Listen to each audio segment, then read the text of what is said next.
de mais, agradeço muito o convite para estar aqui hoje. Esta minha intervenção tem uma história, na verdade.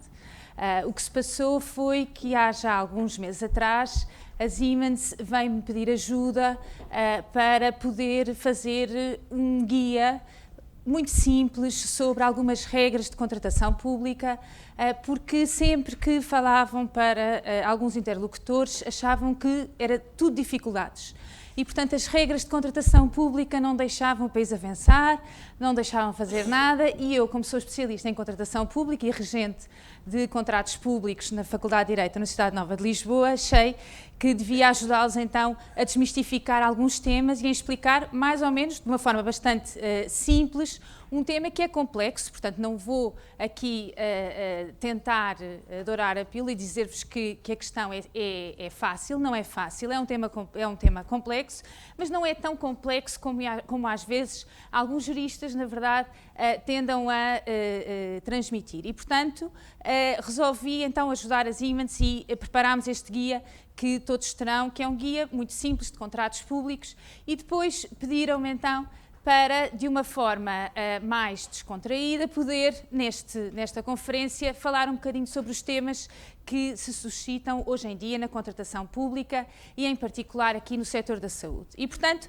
isto foi uma conversa que se iniciou há bastantes meses atrás e que vai hoje ter mais um momento e que certamente terá momentos futuros para todos vós, porque é muito importante haver aqui algumas linhas de confluência entre todos os stakeholders nesta matéria. E é muito importante estarmos todos a falar da mesma coisa e termos todos noção do que é o enquadramento legal, que é o que é, às vezes mais difícil, outras vezes mais simples, mas termos todos a noção do que é que nós estamos efetivamente a falar quando falamos de contratação pública na área da saúde.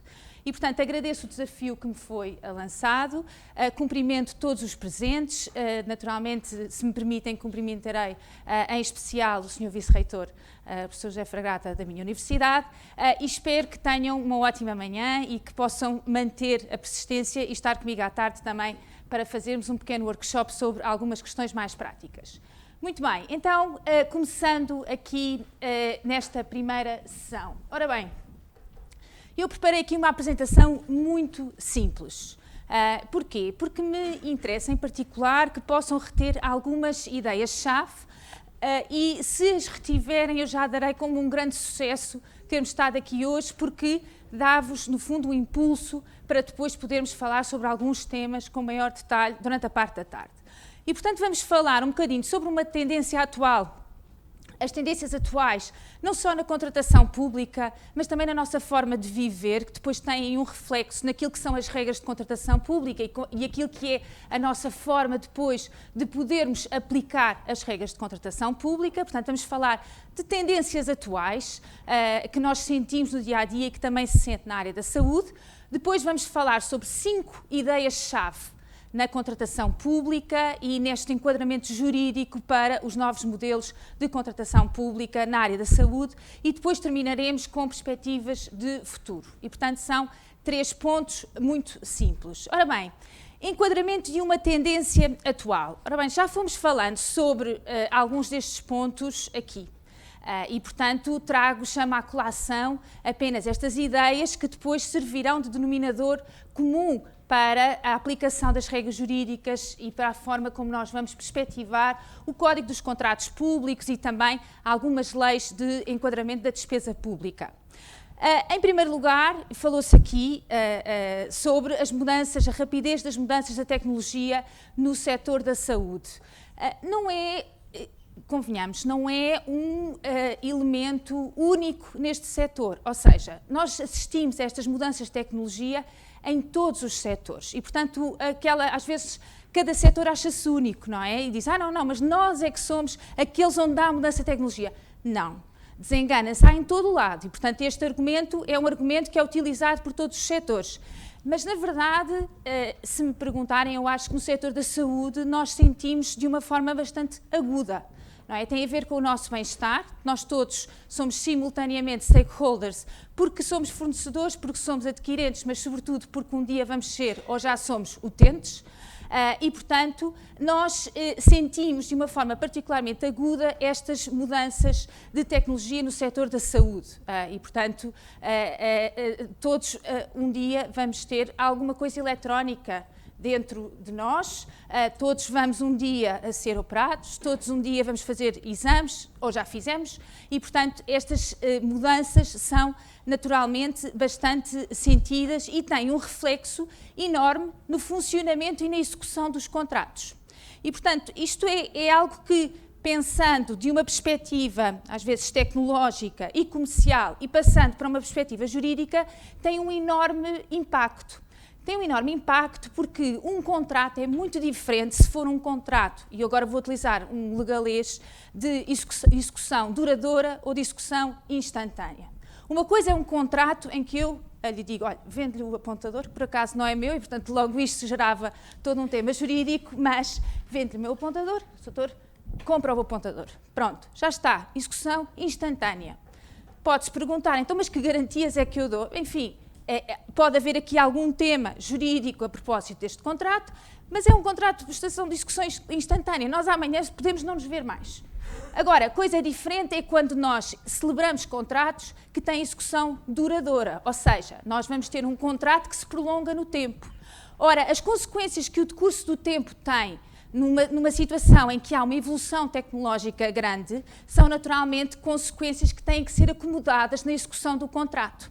E, portanto, um contrato de execução duradoura, em que, para além do mais, o mero decurso do tempo implica que a própria prestação do contrato, as prestações a que as partes se obrigam, têm que ser alteradas e adaptadas, como devem imaginar, isto em termos de enquadramento jurídico é mais difícil.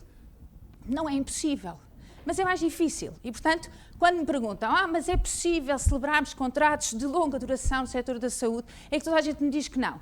Não, é possível. É mais difícil, mas é possível. Já estou como é que era? Enfim, já perceberam.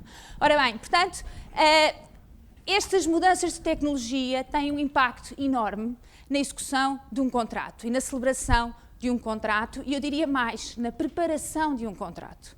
E, portanto, quando nós falamos em contratação pública, a contratação pública é, no fundo, a fase de preparação de um contrato. Não é o mais importante. O mais importante, e eu digo sempre isto aos meus alunos, o mais importante não é aquilo que vocês estão a estudar, é aquilo que a entidade adjudicante vai fazer depois de celebrar o contrato. É a obra, é o serviço, é o fornecimento, isso é que é o mais importante. A parte da formação do contrato é só preparação, não pode ser o mais importante. Mas a verdade é que nestes contratos de longa duração e de execução continuada, a preparação é absolutamente essencial para o sucesso do contrato. E, portanto, a contratação pública é acessório. Eu não tenho importância nenhuma hoje, nada. Mas, na verdade, é absolutamente essencial para que o importante e o principal corra bem e seja feito. E, portanto, esta primeira premissa, a rapidez das mudanças de tecnologia no setor da saúde, tem um pendor essencial naquilo que é a contratação pública, naquilo que é a preparação de um contrato e naquilo que é o modelo contratual que nós vamos escolher para, no fundo, adquirir o serviço, adquirir o bem e, em última instância, prestar melhores serviços de saúde. A prevalência do usar sobre o ter. Também já falámos disso a propósito dos carros. E eu até dou um passo à frente, não é? O Sr. Professor ainda tem um carro seu, eu sempre que posso uso o Uber, não é? Portanto, já nem sequer utilizo o carro que estiver disponível. Ou menos exigente. Portanto, nós hoje, isto é uma tendência atual, portanto estou aqui a dar-vos um bocadinho, são lugares comuns, não é nada de extraordinariamente científico, mas nós todos já tivemos esta experiência e isto também tem depois um reflexo na contratação pública e nos modelos de contratação pública que nós podemos utilizar. E, portanto, utilizando uma terminologia, o que está aqui em causa não é tanto a posse, mas é a propriedade, ou seja, eu mantenho a posse, na verdade, mas não sou proprietário do equipamento, ou eu posso ter vários modelos depois, mas, na verdade, há aqui um ponto comum em todos estes modelos de contratação pública, que é a propriedade não se transfere. E, portanto, há alguém, que não eu, que vai ser o proprietário daquele equipamento e que vai, no fundo, correr o risco do proprietário. E pode ficar responsável pelos upgrades, pode ficar responsável pela substituição. Depois, isto é algo que tem que ser contratualizado. E, portanto, dentro desta pequena expressão upgrade, encontramos todo um universo de temas jurídicos e contenciosos, que é o que é manutenção preventiva, o que é manutenção corretiva, o que é substituição em sede de manutenção corretiva, o que é substituição em sede de alteração tecnológica, o que é obsolescência, o que é responsabilidade por substituição em situações de obsolescência. Enfim, tudo isto que parece ser verde, na verdade é uma tonalidade que vai desde o amarelo até ao lilás, quase. E, portanto, nós temos que perceber que todas estas obrigações contratuais, que são típicas de contratos de longa duração, que são típicas de contratos em que não há a transferência da propriedade, são obrigações contratuais que têm que ser bem detalhadas, bem acordadas na fase essencial de preparação de contratação pública para garantir depois que o contrato é bem executado. Por fim, ainda não vou no terceiro. Aumento de custos que tem pressionado a emergência de soluções eficientes e, portanto, este é um tema também que tem um impacto na contratação pública, ou seja, com o mesmo dispêndio financeiro, eu tenho que alcançar melhores resultados. E, portanto, isso tem um impacto em termos de eficiência, tem que ter ganhos de eficiência. Portanto, a luta mais pela eficiência e menos pela eficácia tem que ter ganhos de eficiência, o que implica que eu tenho que ter uma monitorização efetiva daquilo que eu estou a fazer. E isso também tem um impacto contratual. Portanto, nós vamos ter que ter nas nossas equipas, nos hospitais, vamos ter que ter equipas preparadas para fazerem a monitorização. O regulador, a tarefa do regulador, internalizado no hospital, tem que monitorizar a eficiência da execução do contrato. Por fim, as compras que assumem um papel central no designado Value-Based Procurement, que é o que se fala a nível internacional, em que, na verdade, nós começamos a mudar o enfoque daquele que é o objetivo da minha compra. O objetivo da minha compra não é só adquirir aquele bem ou adquirir aquele serviço e, portanto, não está apenas centralizado na mais-valia da aquisição, diretamente, mas também nos benefícios indiretos que esta aquisição pode ter, nomeadamente as externalidades positivas e negativas que a minha aquisição vai ter ao longo de um período mais extenso de tempo. Ora bem, passando então para as tais 5 ideias-chave que eu gostava que retivessem.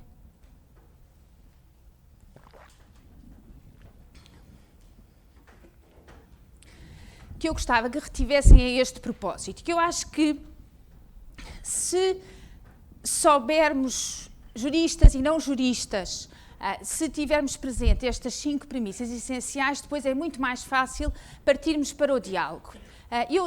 Já agora, só para ter uma noção, eu perguntava, se não se importassem de me responder, quantos não juristas há na sala? Se pudessem só colocar a mão. Muito bem. Muito bem, pronto. Ora bem, então, 5 ideias-chave para perceberem porque que quando pretendem desenvolver um determinado projeto e levam a vossa ideia aos juristas, parece que os juristas pura e simplesmente não vos querem deixar trabalhar. Portanto, 5 ideias-chave que acho que são aqui importantes. Ora bem, em primeiro lugar, o contexto europeu. Ou seja, nem tudo depende só de Portugal. Aliás, eu diria que no que respeita à contratação pública, 50%, vamos dividir 50% porque há um tema base orçamental e que depende exclusivamente de Portugal, mas há aqui muito do que é o enquadramento jurídico de contratação pública, não depende só de nós. Portanto, nós temos um contexto europeu que é um contexto que resulta de várias diretivas comunitárias. As últimas são de 2014, mas tiveram que ser transpostas até 2016 e, portanto, na verdade, foi a partir de 2016 que nós sentimos a obrigatoriedade de transposição destas diretivas, que são as chamadas diretivas de contratação pública. E, fundamentalmente, o que se passa é, a nível europeu, há a existência desta preocupação em garantir que os Estados-membros compram de forma não discriminatória e concorrencial e, portanto, têm que lançar os famigerados concursos públicos, os concursos limitados por prévia qualificação, todos aqueles procedimentos. Ora bem, isto é importante porquê? Porque os hospitais, o setor da saúde em particular, a nível europeu, no fundo foi tendo um tratamento favorável até certo ponto. E quando eu digo tratamento favorável, era no sentido de que havia alguma tolerância para o setor da saúde poder contratar de forma mais livre do que os outros setores. Tolerância é esta que a partir dos anos 2000 começou a ser vigiada pelo Tribunal de Justiça da União Europeia e que hoje em dia não há discussão nenhuma quanto ao facto do setor da saúde estar abrangido pelas regras de contratação pública. Há ali algumas especialidades, há um regime próprio para alguns serviços abrangidos pelo setor da saúde, mas a verdade é que os hospitais, e em particular no nosso caso os hospitais EPE, são entidades adjudicantes, e, portanto, estão abrangidos pelas diretivas de contratação pública e estão também abrangidos pelo Código dos Contratos Públicos. Portanto, havia também no Código dos Contratos Públicos um regime mais favorável para os hospitais, que deixou de existir e que, portanto, a partir agora de 2018 em particular, estamos na linha da frente da aplicação do Código dos Contratos Públicos e das diretivas. E, portanto, nós temos este contexto europeu, Portugal não é exceção, temos este setor integrado nas compras públicas e, portanto, tem que lançar estes procedimentos. Este contexto europeu traz-nos algumas novidades nestas diretivas de 2014, que tinham que ser transpostas até 2016 e que foram transpostas em Portugal no Código dos Contratos Públicos, na sua versão que entrou em vigor em janeiro de 2018. Estas diretivas têm aqui algumas novidades, dizia eu, em particular critérios de adjudicação, ou seja, critérios de escolha do co-contratante. E aqui eu sublinhava e fazia a ponte com algo que vos disse há pouco, e que esta preocupação da compra pública, não só com o momento em que nós estamos a adquirir, mas também com aquilo que vai ser a vida do contrato e aquilo que acontece depois do contrato terminar, e que é normalmente designado como o life cycle dos produtos que nós estamos a adquirir e dos serviços que nós estamos a adquirir e que têm em consideração as tais externalidades positivas e negativas da nossa aquisição. E, portanto, as diretivas vieram dizer aos Estados-membros que, na adjudicação dos grandes contratos, poderiam tomar em consideração o critério da proposta economicamente mais vantajosa, que é, aliás, o critério principal, o critério do preço pode manter-se, mas é aquele que as diretivas estabelecem como sendo o critério o principal, é o da proposta economicamente mais vantajosa, e que abrange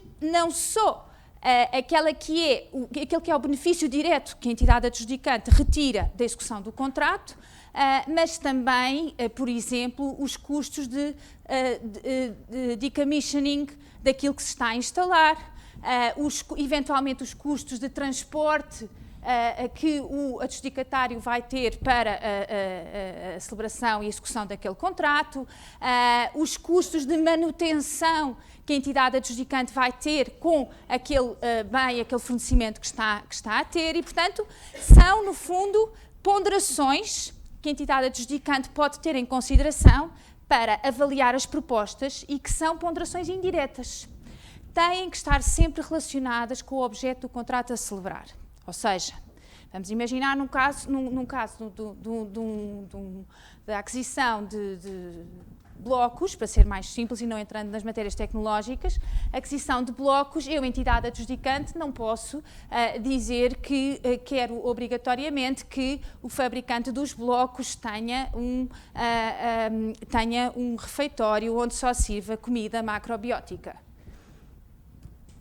mesmo que ache que isso é bom para o ambiente e mesmo que ache que isso é bom para a saúde, porque não tem nada a ver o facto de haver um refeitório com comida macrobiótica no meu fornecedor e os blocos que eu vou adquirir.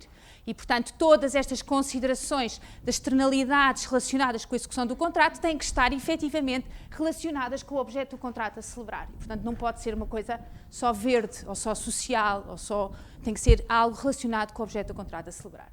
Ora bem, portanto, nós temos novos critérios de adjudicação e uma perspectiva mais holística da contratação pública. E, portanto, aquilo que as diretivas nos dão atualmente é a noção de que a contratação pública não se baseia apenas naquele contrato, pode ter um objetivo mais abrangente, e lá está, os objetivos de natureza ambiental, de natureza social, relacionados também com a saúde, e, portanto, temos este contexto europeu. O contexto europeu leva-nos ao segundo enquadramento, que é o enquadramento nacional de contratação pública. Portanto, nós temos então um Código dos Contratos Públicos, que a maioria de vós poderá já conhecer, creio eu, e que já terá certamente trabalhado com ele, querendo ou não querendo. E, portanto, nós temos o Código dos Contratos Públicos, que sofreu uma grande alteração em 2017, que entrou em vigor em 2018, precisamente para transpor as diretivas de 2014.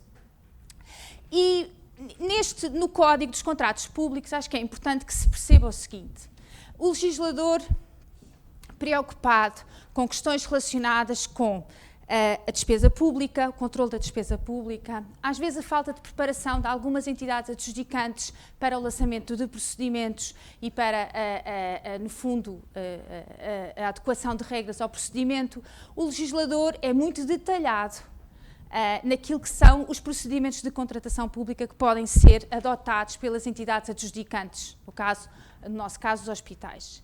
E, portanto, nós temos como que um menu de procedimentos que estão explícitos no Código dos Contratos Públicos e são aqueles, não são outros.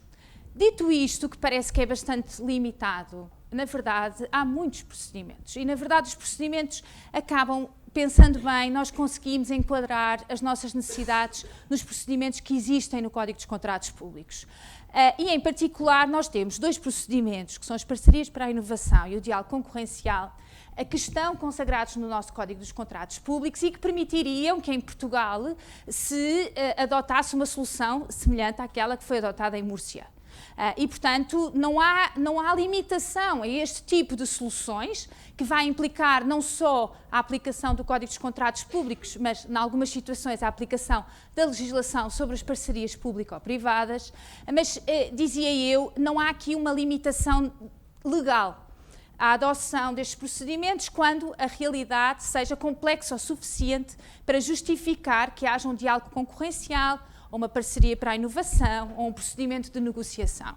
Portanto, não há essa limitação de base. O que é que existe? Às vezes uma dificuldade na implementação destes procedimentos e, portanto, nós não temos uma enorme experiência em Portugal, isto não é, também não é muito diferente. Eu estive a fazer o levantamento e, por exemplo, na Alemanha, de 2014 até esta data, foram 22 diálogos concorrenciais que foram lançados, o que não é muito considerando o mercado que está aqui em causa. Se calhar, se fizéssemos em termos proporcionais, Portugal estaria com uma rácio maior, mais elevada, mas a verdade é que são procedimentos que não são tão usuais e, portanto, é normal que as entidades adjudicantes, sobretudo os departamentos de compras públicas, não queiram arriscar, porque, como diziam há pouco, a litigância é um facto. Portanto, nós sabemos, em contratação pública, correndo tudo bem, há sempre alguém que perde.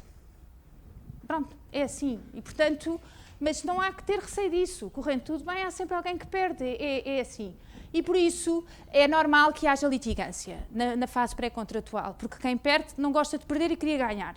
Portanto, é normalíssimo a fase da litigância. E, por isso, também é normal que as equipas, e é isso que eu vejo, que quando não sejam procedimentos muito usuais, tentem fugir para aqueles que são mais usuais e que vêm outros a adotar, nomeadamente o concurso público e o limitado por prévia qualificação, para não falar no ajuste direto e na consulta prévia, que são os mais simples de todos.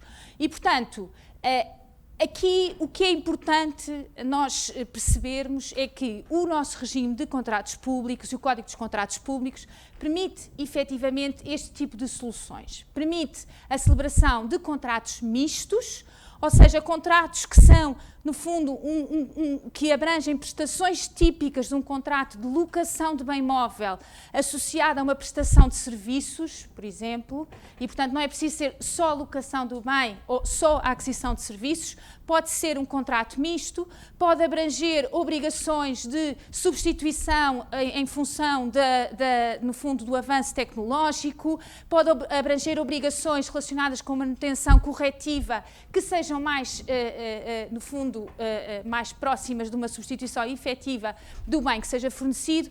Tudo isto é permitido pelo Código dos Contratos Públicos mediante a devida fundamentação. Portanto, é permitido também a celebração de contratos de maior duração.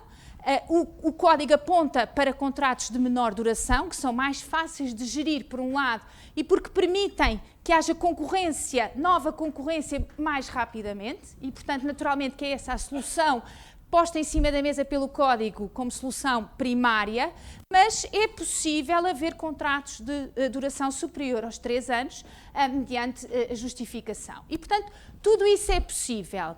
Não é tão fácil porque não é tão conhecido e não está tão testado, mas é possível no Código dos Contratos Públicos. Quais são, então, as perguntas mais valiosas que nós temos sempre que fazer? Deixa-me só interromper. Estamos muito mal. Mais 5 minutos. Está bem, então não. Mais 5 minutos. Então, deixo-vos só as perguntas mais valiosas que nós temos que fazer, que é, em primeiro lugar, percebermos o que é que vamos adquirir e se percebemos e se precisamos efetivamente de adquirir a propriedade, quando é um caso de fornecimento, ou se nos basta ter o uso. Pronto, e, portanto, isso é uma questão que é absolutamente essencial. O que é mais relevante para nós, enquanto entidade adjudicante? Isso também foi muito interessante aqui, a experiência do Hospital de Múrcia, aquele tema das penalidades, não é? O que é mais relevante para mim? É mais relevante para mim eu pagar menos agora ou ter a certeza absoluta de que tenho um fornecimento contínuo e o meu fornecedor tem um incentivo adequado para, caso haja algum problema, fazer a substituição rápida? Portanto, o que é mais importante para mim? Eu pagar menos, mas depois ter um custo eventualmente maior em sede de execução do contrato, porque tenho que arranjar a substituição ou tenho que fazer uma remarcação que não estava a contar. Portanto, tudo isso são perguntas que têm que ser feitas na fase pré-contratual e que têm que ser acomodadas na fase pré-contratual. E depois, claro, quanto é que podemos gastar? E às vezes não podemos gastar nada, às vezes temos que fazer uma alocação financeira, eventualmente, não sei. Isso depois cada equipa de gestão saberá. E, portanto, quanto é que podemos gastar? O que nos leva à terceira ideia-chave, o encadeamento de todos os sistemas com regras orçamentais. Pronto, e aqui eu atrevo-me a dizer que é muito pior do que o jurista entrar no departamento de administração no DAG, não é? No departamento de administração geral, porque as regras orçamentais são mais vezes, na maioria das situações, mais apertadas do que as regras de contratação pública. E, portanto, quando todos estes contratos vão implicar uma despesa plurianual, se eventualmente decidirmos celebrar contratos de longa duração, é possível haver despesas plurianuais, sim, é possível haver a portaria de extensão de encargos, há várias portarias de extensão de encargos, agora é difícil. Portanto, o tema orçamental é um tema que também tem que ser tratado com antecipação e perceber exatamente como é que todos os interesses vão confluir para que no final do dia nós possamos ter um procedimento e possamos ter a parte orçamental devidamente tratada, porque são questões que correm em paralelo. Soluções para questões procedimentais. Acho que é muito importante pensar que há modelos testados nesta matéria e procurar ter informação sobre o que aconteceu, nomeadamente na fase da preparação do contrato, mas eu diria, sobretudo, na execução do contrato. Que problemas é que ocorreram em sede de execução do contrato? Porque é verdade, na fase pré-contratual há sempre alguém que perde. Na fase de execução do contrato há sempre duas partes que têm um interesse comum de boa execução do contrato, mas na verdade a forma como se chega à boa execução do contrato implica uma gestão de alguns interesses conflituantes. E, portanto, a sede de execução do contrato, que questões difíceis é que surgiram em sede de execução do contrato, é importantíssimo para nós regularmos bem o contrato, os novos contratos que estão a ser celebrados. Na verdade, nós temos um Código dos Contratos Públicos que tem um leque variável de situações, de soluções procedimentais, mas também no que respeita à execução do contrato, há alguma margem para a entidade adjudicante poder determinar o regime que pretende para a execução do contrato. Não é uma margem enorme, não é? O Código dos Contratos Públicos tem várias normas imperativas em sede de execução do contrato. Agora, há alguns temas que podem ser regulados e que devem ser regulados em sede, no fundo, da preparação do contrato. E, por último, deixo-vos a última ideia, que tem a ver com a litigância, com os tribunais portugueses, e que é absolutamente essencial para contratos de longa duração.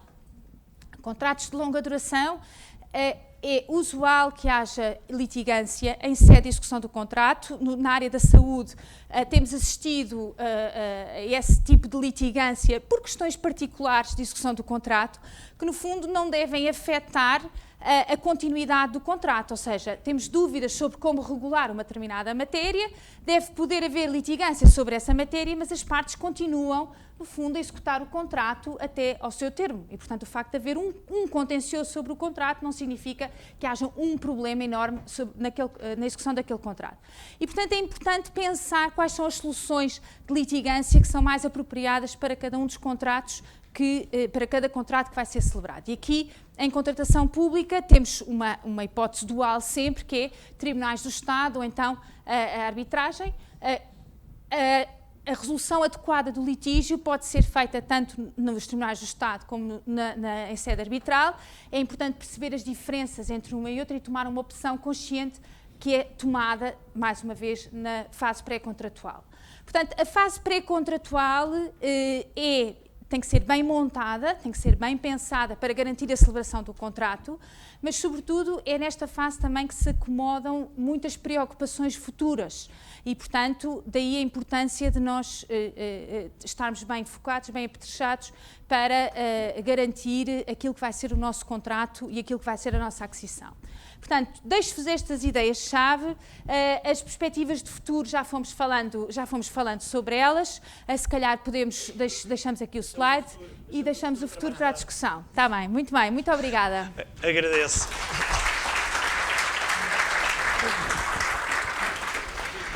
Chamava agora para fazer o comentário a esta intervenção a Daniela Maia, do Grupo de Trabalho para a Contratação Pública e Eliminação do Desperdício, da APA, e também o Licínio Carvalho, do Centro Hospitalar de Leiria. Por favor.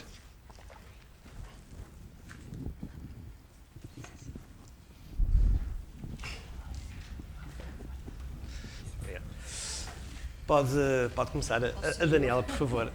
Pedindo-lhe sempre contenção de tempo para fazermos uma pequena pausa e haverá também aqui algumas perguntas, acredito, depois desta explanação que não custou nada, não é? O Alexandre me convidou, obrigada, para estar presente. Obviamente que eu sinto-me aqui esmagada, não só com a estrutura desta sala, mas também com a fluidez com que a professora Vera explanou o tema. Eu perguntei imediatamente bem qual foi a novidade no Código de Contratação Pública que me passou. Isto para dizer o quê? Que efetivamente isto continua a ser muito novo, os temas continuam a ser muito novos e, como disse a professora Vera, ainda muito pouco explorados. E eu retive aqui, creio que 6 ideias que transmitiu e sobre as quais iria tecer algumas e muito breves considerações. Em primeiro lugar, uma ideia que já foi também identificada na intervenção anterior, que é o enquadramento atual desta temática. Um enquadramento de facto, um envelhecimento generalizado da população europeia, onde este código se enquadra, custos crescentes com o tratamento da doença, mudança tecnológica constante, e quando eu digo constante, um procedimento plurianual pode não satisfazer os interesses e a pressão da inovação e a consequente pressão de preços. Nós, neste momento, eu trabalho no Centro Hospitalar de Vila Nova de Gaia, onde os implantáveis na área de cardiologia, hemodinâmica, cardiotorácica, custam em média 20 mil euros.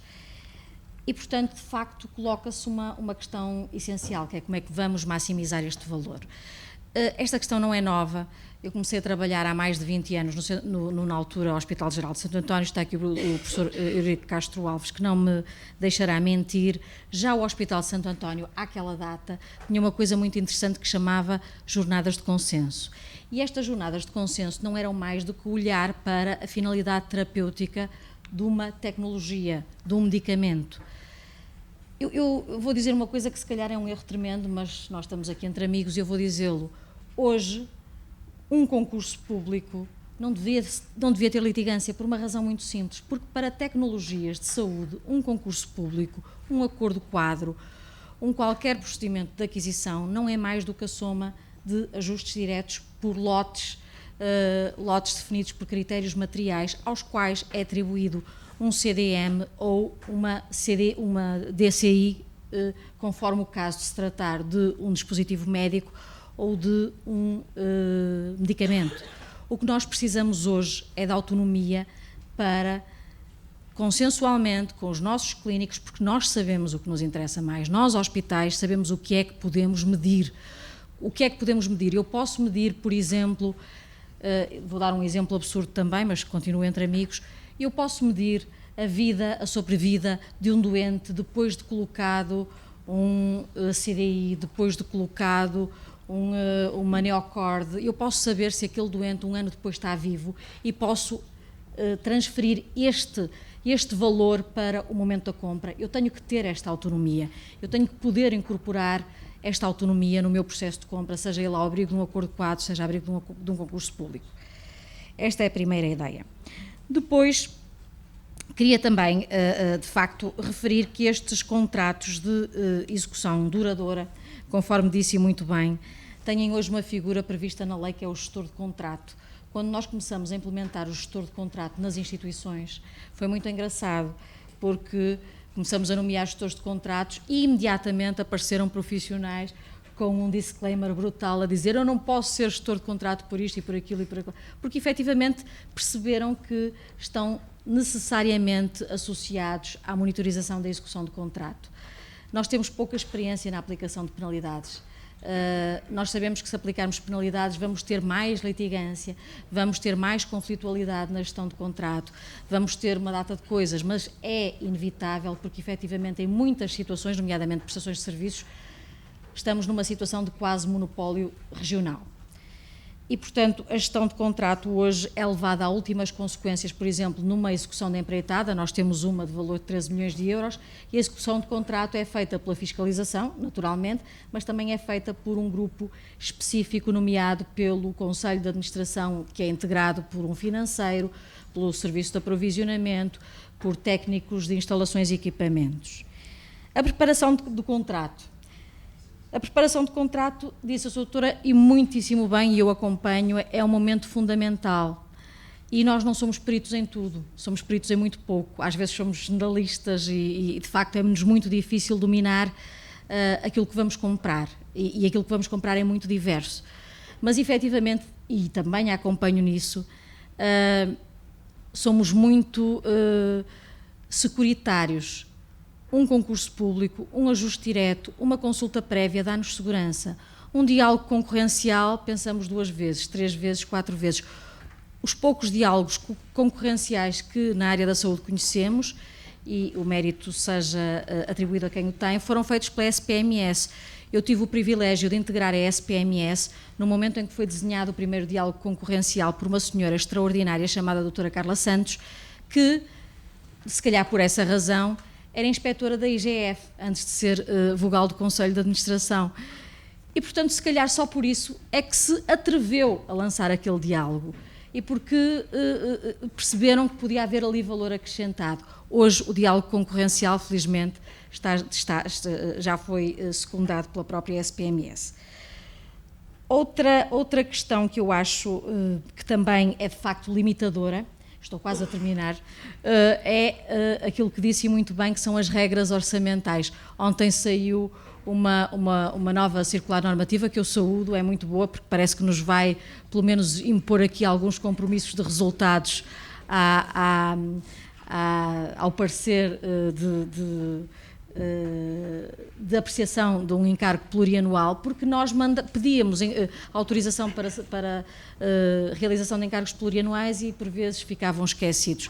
E de facto isto é fundamental, e também é fundamental que, para eu ter um modelo, por exemplo, de leasing da LD, de outra coisa qualquer, que não me imponham regras sobre fornecimentos e serviços externos. Porque se uma instituição prestadora de cuidados de saúde de repente tem limites à contratação de FSS, eu até posso ter aqui efetivamente um modelo economicamente perfeito, mas não o posso adotar. E portanto subscrevo e deixo este alerta.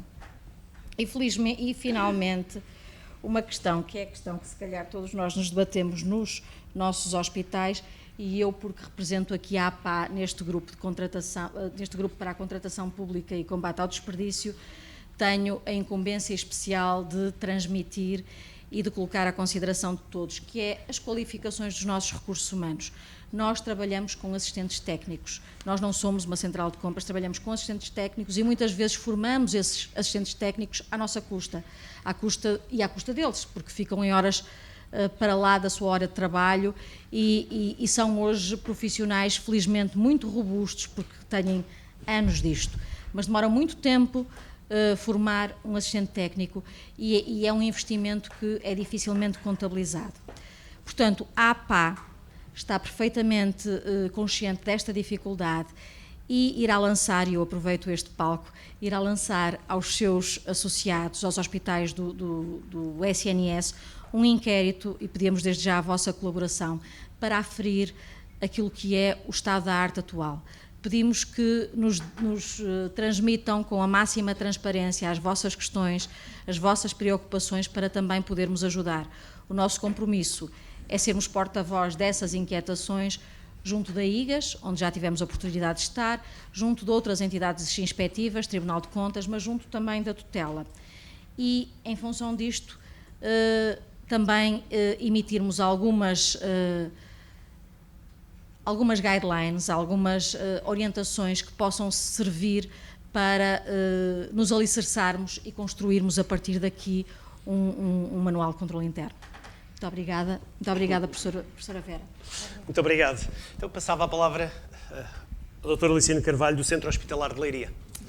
Muito bem, muito obrigado. Queria agradecer à APA o convite e à Siemens a coorganização deste evento sobre um tema que não é novo, mas que é sempre renovado o interesse em participar e atualizar algum conhecimento. Queria agradecer também a conferência da professora Vera Heró, que realmente foi uma excelente revisitação dos principais assuntos que respeitam às compras públicas, e dava aqui só dois conjuntos de notas, sobre umas mais de contexto e umas mais de futuro, na medida em que a conferência foi mais, ou é mais, focada no futuro, nos novos modelos. Tentarei dar a minha visão, o que é que acho sobre isso, mas antes talvez dar algumas notas breves sobre o contexto e sobre a realidade, digamos assim, de muitas das entidades adjudicantes que estão presentes, representadas nesta sala, que são os hospitais EPE, e todos os dias realmente debatem-se com imensos problemas desta natureza das compras públicas. Nós estamos numa fase de grande incorporação de tecnologia nos processos de compra. Não apenas temos processos para comprar tecnologia, mas temos a necessidade de incorporar muita tecnologia nos processos, de que é exemplo, aliás, a utilização cada vez mais comum das plataformas de compra. Isso é uma necessidade para realmente incorporar maior transparência, maior concorrência e, naturalmente, maior segurança para quem trabalha, para quem vende e para quem compra, e, portanto, para quem trabalha com essas plataformas.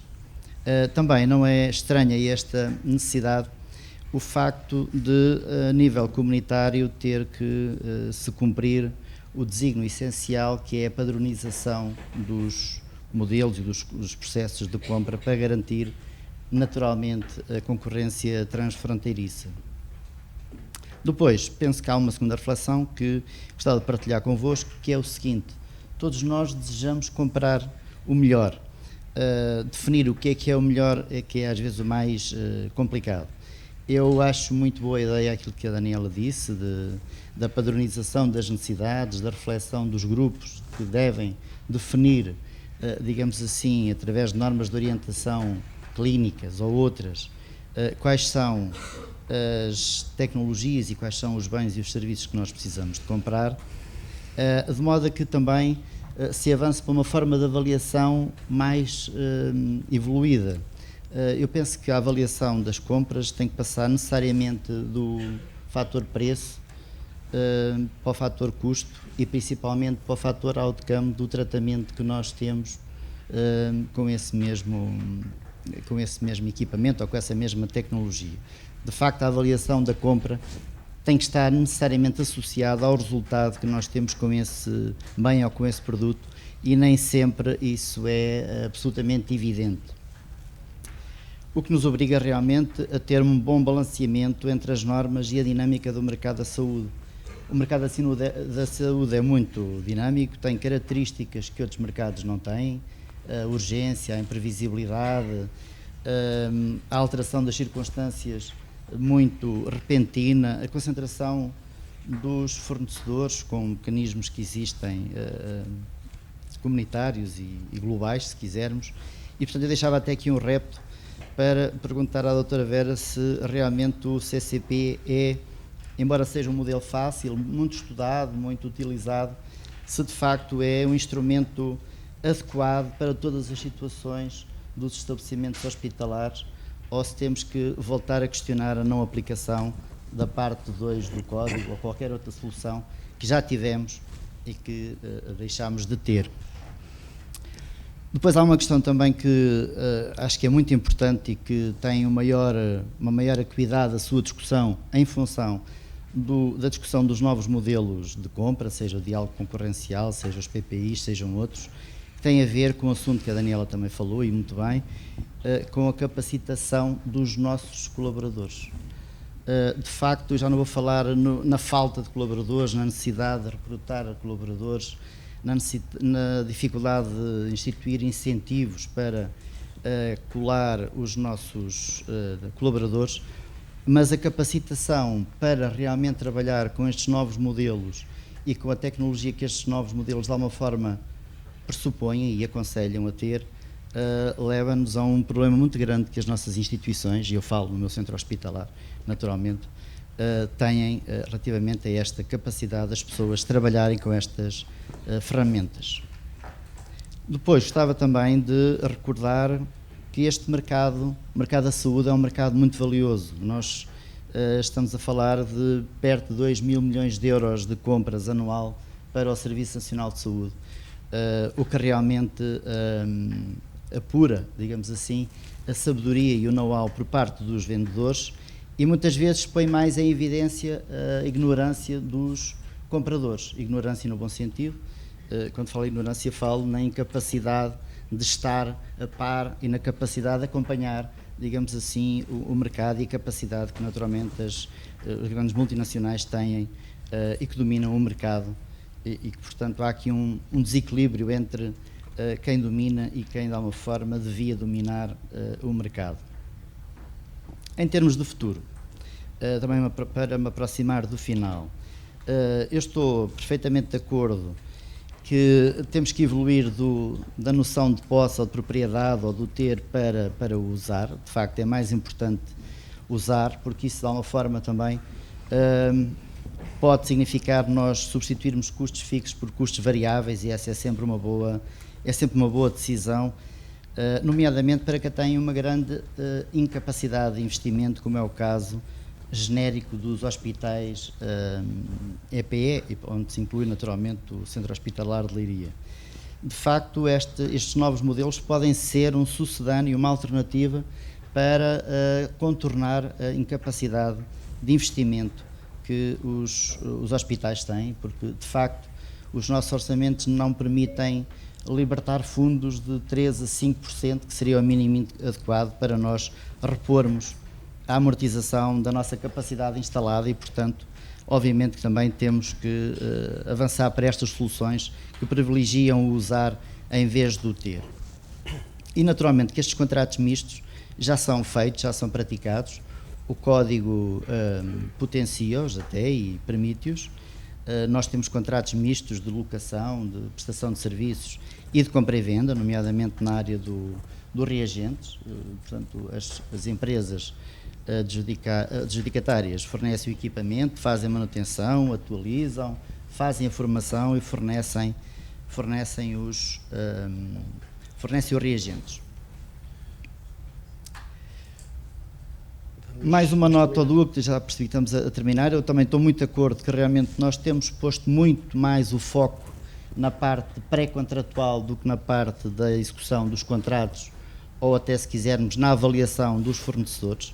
Eu posso dar um exemplo que nós, no âmbito da JCI, da acreditação, temos um procedimento de avaliação dos fornecedores no Centro Hospitalar de Leiria, mas raramente fazemos uma verdadeira avaliação dos fornecedores, um acompanhamento destes contratos de execução sucessiva, o que, portanto, também nos podem acender algum farol e algum alerta para a exigência que estes novos contratos trazem em termos do acompanhamento e da execução desses mesmos contratos.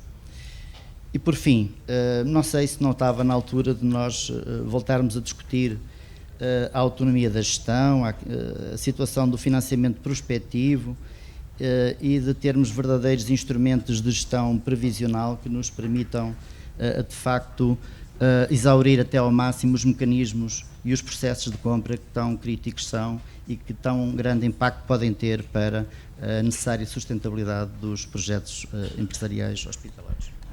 Agradeço.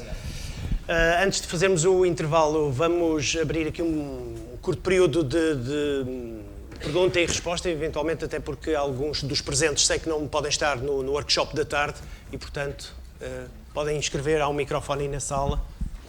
Posso? Por favor. Muito obrigado.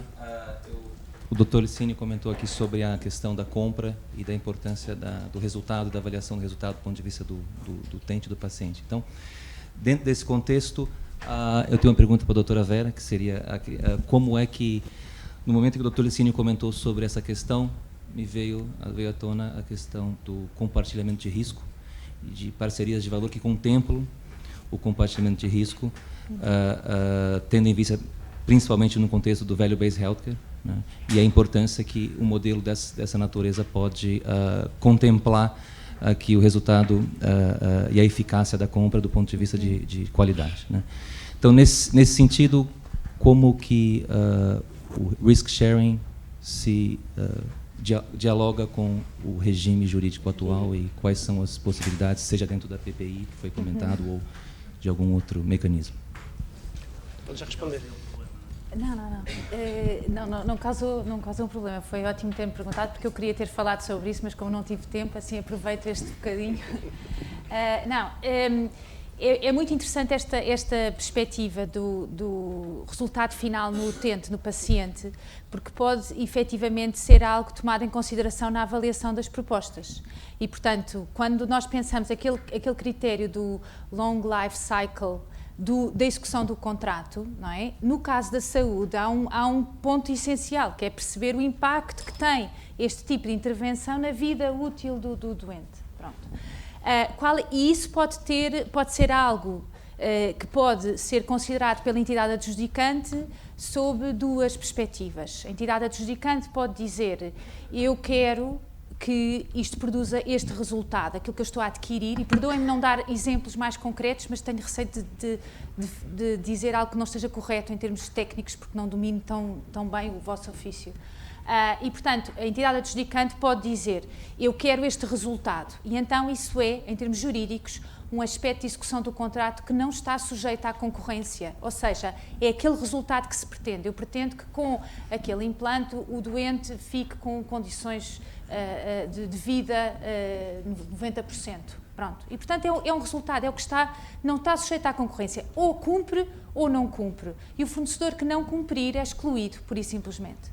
Ou então a entidade adjudicante pode dizer assim: eu quero dar mais pontuação à proposta que permita melhores resultados nesta valência. E, portanto, está a colocar à concorrência. E aqui abrem-se dois caminhos e diz assim: eu quero, no mínimo, que me produzam estes resultados, e tudo o que está acima do mínimo é avaliado, e então é aquilo que nós chamamos em legalês um parâmetro base, não é? E, portanto, eu digo, no mínimo, quero que tenha uma vida de 80%, mas se for a mais, eu avalio a mais e dou-lhe pontuação. Ou eu posso dizer que não há parâmetro base e, portanto, é tudo pontuável e depois estabeleço, no fundo, a métrica da pontuação em função daquilo que eu considero que é importante. E, portanto, isso reconduz-nos àquelas questões essenciais de que vos falei, que é muito importante a entidade adjudicante fazer o exercício de perceber o que é que quer, efetivamente, e depois, dentro daquilo que quer, o que é que vai avaliar e como é que vai avaliar, e em ponderação com outras circunstâncias. Em relação à partilha de risco de que me estava a falar, e que é um momento absolutamente essencial na fase da preparação do contrato, e às vezes as entidades adjudicantes não têm esta noção, e são demasiado exigentes na fase da preparação do contrato, sem perceber que estão a ser exigentes para consigo próprias. Porque aquilo que estão a determinar na fase da preparação do contrato é aquilo que vão ter que exigir, obrigatoriamente, em sede de execução do contrato. Porque se não exigirem, depois têm entidades externas, auditorias, Tribunal de Contas, a verificar se estão a exigir o cumprimento daquela matriz de risco inicialmente aposta ao contrato. E, portanto, a divisão, a alocação do risco é possível, não há juridicamente aqui nenhuma limitação, mas é preciso ter noção de que o risco em sede contratual tem que ser alocado à parte que melhor o gere. Pronto, e, portanto, tem que haver esta capacidade, porque, senão, depois, em sede de execução do contrato, vamos ter problemas graves, porque a entidade adjudicante vai ter que aplicar aquela matriz de risco que torna o contrato absolutamente inexecuível para a entidade privada. E, portanto, é preciso ter muito cuidado com a definição da matriz do risco. A matriz de risco, quando se trata de uma parceria público-privada e, portanto, abrangido pelo regime das PPPs, a matriz de risco tem que estar previamente determinada, tem que se fazer mesmo uma matriz de risco do contrato. Pronto, e, portanto, isso é um aspecto formal da preparação do contrato que tem que existir. Agora, juridicamente, não há propriamente uma limitação ou um cardápio, um menu onde se diga este risco corre por aqui, este risco... Não. A entidade adjudicante tem que fazer este exercício e às vezes não consegue fazer sozinha e tem que pedir ajuda, apoio a outras entidades adjudicantes que já tenham passado pelo mesmo. Acho que esta experiência da consensualização, como é que referiu-se, doutora? Jornadas de consenso. Jornadas de consenso é muito importante para se perceber qual é que é a experiência, como é que os temas são usualmente tratados. No lado público é possível fazer estas jornadas de consenso, do lado privado não é possível fazer estas jornadas de consenso e, portanto, acho que é muito importante haver este diálogo, porque as regras, não há novidade nenhuma aqui, não houve nenhuma alteração em que o Código dos Contratos Públicos tem algumas limitações, mas também tem algumas soluções que às vezes não são bem aproveitadas, precisamente pelo receio da ausência de prática. Eu não creio que o caminho, tanto quanto vejo, isto é uma opção política mais do que jurídica, não estou a ver o regresso à solução inicial, mas também lhe digo que os contratos de maior valor, que são provavelmente aqueles a que nós estamos a referir aqui, são contratos que sempre estariam abrangidos pelo Código dos Contratos Públicos por causa, lá está, da limitação comunitária. E, portanto, são sempre contratos que implicam valores superiores a 200 mil euros e, portanto, nós estaríamos sempre na limitação comunitária.